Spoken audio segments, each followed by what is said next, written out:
Expert Staffing presents Indori Dia with Ritesh Bhia. Sir आप बाल विशेषज्ञ हैं।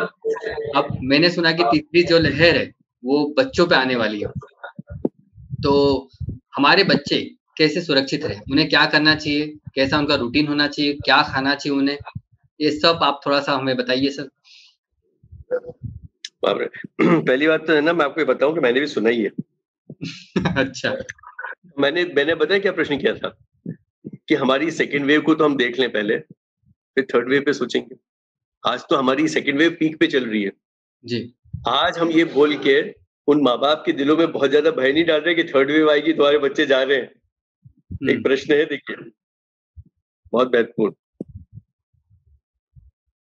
तो मतलब ये भय एकदम अभी का नहीं है, अभी का भय वर्तमान में सेकेंड वेव को ठीक करना, और अभी भी बच्चों को हो रहा है। मैं तो रोज बच्चे 10 देखता हूँ जो कोरोना पॉजिटिव है, और सब ठीक हो रहे हैं। और मैं विश्वास से माँ बाप को बोल रहा हूँ कि आपके बच्चे 5 दिन में ठीक हो जाएंगे। बहुत रेयर है, उनको भी निगरानी रखना है, वो सब निकल आएंगे। एक आध दो चीजें होती हैं जिनको वो मल्टी ऑर्गन सिस्टम डिजीज जो बहुत कम लोगों में होती है, पर बाकी बच्चे ठीक हो रहे हैं। अब रहा सवाल कि अगर ये जो हाइपोथेटिकल प्रश्न है कि थर्ड वेव में बच्चों का होना, कनाडा में मैंने देखी थर्ड वेव, अमेरिका में थर्ड वेव को मान रहे हैं, या यूरोप के किसी देश में, वहां पे तो ऐसा नहीं देखा गया कि बहुत बच्चे इफेक्ट हो गए। तो ये हमारे यहाँ से ऐसा क्यों एकदम ओरिजिन हो गया है कि सब थर्ड वेव में बहुत ज्यादा बच्चे निकल जाएंगे, हो जाएंगे। तो इसको बहुत ज्यादा नहीं घबराएं। बच्चों को आपने अगर 100% अच्छा, वही अपने कहा ना, उनको अच्छा भोजन पे ध्यान दिया, उनको है ना बहुत ज्यादा ऐसे बाहर नहीं निकलने दिया, उनको बहुत ज्यादा एक्सपोज नहीं करा, तो वो नहीं होंगे, वो इन्फेक्टेड नहीं होंगे। सिर्फ स्कूल का प्रॉब्लम है, तो स्कूल का निर्णय उसी समय लिया जाएगा कि अगर मानो थर्ड वेव कब आ रही है, और अगर वो नहीं है तो मैं खुद बोलता हूँ कि स्कूल के बजाय आजकल हमारे सारे बच्चे ये क्या नाम है आपका, ये जूम एजुकेशन या ये एजुकेशन से हो गए। तो मैं भी बोलता हूँ कि ठीक है यार, जान है तो जहान है। अगर कुछ दिन और भी ज्यादा अगर ऐसा लगता है कि अपने को भय है कि सब वो ग्रुप के अंदर बीमारी आ सकती है, तो नहीं करना चाहिए। वो निर्णय उस समय बिल्कुल लेना चाहिए, और वो कैसे लेना चाहिए, हल्का सा भी झलक लगे उसके पहले ले लेना चाहिए कि ये एंटिसिपेशन हो जाता है, उसके पहले आप ले लो तो वो हो जाएगा। और बाकी अभी 2 लेयर के बाद तो इतने ज्यादा सजग हो चुके हैं माँ बाप कि अपने बच्चों को कैसे रक्षा करना है। मुझे पता है, क्योंकि मैं बच्चों का वहीं से वो फोन करते रहते हैं कि साहब हमको ऐसा रक्षा, तो बिल्कुल बचा के रखें बच्चों को। बच्चों को अगर वो बचा के रखेंगे और उनको खूब अच्छा, मैं तो कह रहा हूँ कि बचा के रखने से उनको टाइम दें, खूब खिलाएं, उनके संग खेलें, उनसे बात करें, उनको अकेला न रखें। उनको क्या हो रहा है, बच्चों को एक नई चीज चालू हो रही है, कमरे में रह के घुटन होके उनको साइकोलॉजिकल प्रॉब्लम हो रहा है। वो मुझे बस एक डर लग रहा है कि उनको कभी साइकोलॉजिकल ज्यादा हो गया तो वो बीमार नहीं पड़ जाए। तो उनको क्या है कि उनको अंदर एक कुछ चीज की जागृति करें, कुछ रचनात्मक चीजें सिखा दें उनको। पेंटिंग है, ये है, मतलब वो घर में रखें, पर आपको कुछ करना पड़ेगा ऐसा करके। और थर्ड वेव का बहुत ज्यादा वो ना करें। मेडिकल लेवल पे मुझे पता है काम चालू हो गया है। ये तो देखिए क्या होगा सेकंड वेव में, जो बेवकूफी, मतलब थोड़ा सा जो झटका लगा, तो थर्ड वेव में ऐसा नहीं हो, तो उसके पहले ऑलरेडी मतलब वो हो रहा है। पर मैं नहीं चाहता कि पेरेंट्स लोग घबराएं। वो हेल्थ डिपार्टमेंट का काम है कि वो अपनी लेवल पे तैयारी करे कि वो बच्चे कभी ऐसा हो जाए तो उनके लिए कितनी चीजें, आपके बेड्स हैं, ऑक्सीजन है, उसकी तैयारी हो जाएगी। आज हमारी गवर्नमेंट ऑफ इंडिया ने भी, मैंने देखा है कि हर जिले के अंदर ऑक्सीजन सप्लाई कर दिया। सो वो 2-3 दिन का ऑक्सीजन का प्रॉब्लम आया था, अंबार लगा हुआ है ऑक्सीजन का। सो चीजें हो रही हैं, घबराएं नहीं।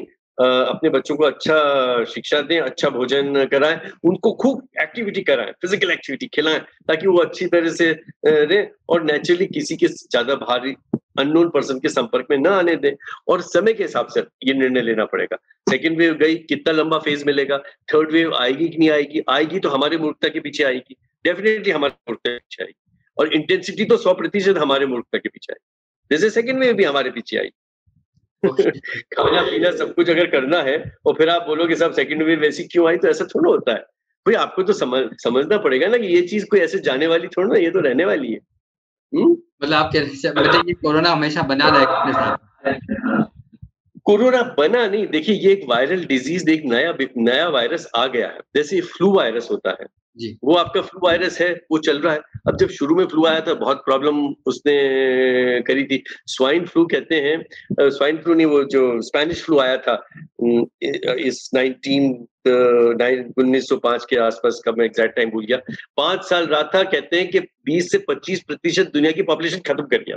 20 to 25 इतनी ज्यादा मोर्टेलिटी हुई थी उस समय, एंड 5 years। तो ऐसा नहीं है कि कोई हमारे इस विश्व के अंदर ऐसे पेंडेमिक्स नहीं हुए, एक से एक पेंडेमिक्स हुए और इंसान वापस खड़ा हुआ है और तगड़ी तरह से खड़ा हुआ है। तो ये भी एक वायरस है और ये वायरस भी रहेगा, कहाँ जाएगा? अच्छा आप ही खुद सोचो, जाएगा कहाँ? आ गया वो तो वायरस, वो तो आ रहा है, वो तो अपने म्यूटेंट रूप भी बदल रहा है, तो रहेगा।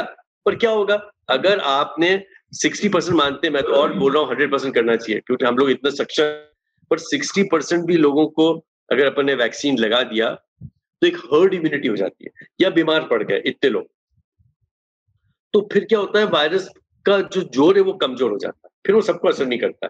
तो फिर वो जो अभी पेंडेमिक है वो एपिडेमिक हो जाएगा। एपिडेमिक मतलब कभी कभी आया और फिर वो उससे भी खत्म होके फिर वो जैसे सर्दी खांसी होती है ना अपनी, कभी कभी तो उनको हो गया सब सर्दी खांसी, ऐसे कोरोना का भी हो सकता है। उसका जोर बहुत कम हो जाता है, रहेगा, जाएगा नहीं, तो उसका जोर ऐसे ही हो जाएगा कि नॉर्मल सर्दी खांसी के लेवल, और आपकी रक्षा होगी। अब ये है कि साहब टीका कब तक लगेगा, कितने सालों तक लगेगा, ये समय की ऊपर बात है। ये अपने को है ना एवरी ईयर, अभी तो ऐसे ही अपन मान रहे हैं कि हाँ हर साल रिपीट करेंगे, पर इनकी अगर मेमोरी आ गई परमानेंटली कि साहब क्या होता है मेमोरी के अंदर कि कभी भी कोरोना वायरस अंदर घुसा, आज एंटीबॉडी नहीं है, जैसे ही कोरोना घुसा मेमोरी शरीर की जागृत हो गई।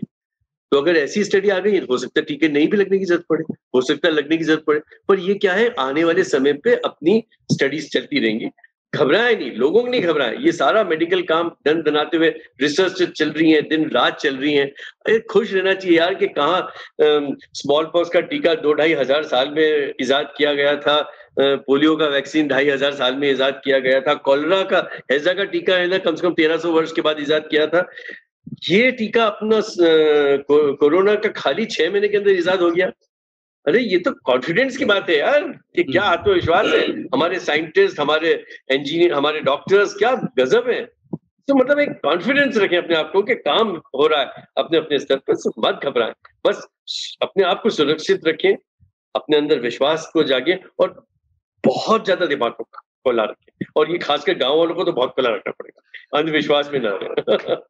Sir thank you very much, आपने इतना प्रीशियस टाइम आपका दिया मुझे, बहुत बिजी रहते हैं, अभी भी पेशेंट को देख रहे थे, बट मैंने आपसे रिक्वेस्ट करी, आपने बिल्कुल अपना समय दिया और आपने बहुत सारी महत्वपूर्ण इन्फॉर्मेशन हम सभी को दी। Thanks lot, thanks million sir, thank you very much. मुझे अच्छा लगा कि अगर मेरी इन बातों से कुछ आम जनता को या आम पब्लिक को अगर कुछ थोड़ा बहुत फर्क पड़ेगा, अगर वो समझेंगे तो मुझे बड़ी खुशी रहेगी, है ना। तो सबके अच्छे स्वास्थ्य की और सबके खुशी की मैं प्रार्थना करने के साथ नमन करता हूँ। ओके जी, है ना, धन्यवाद सर, थैंक यू सर।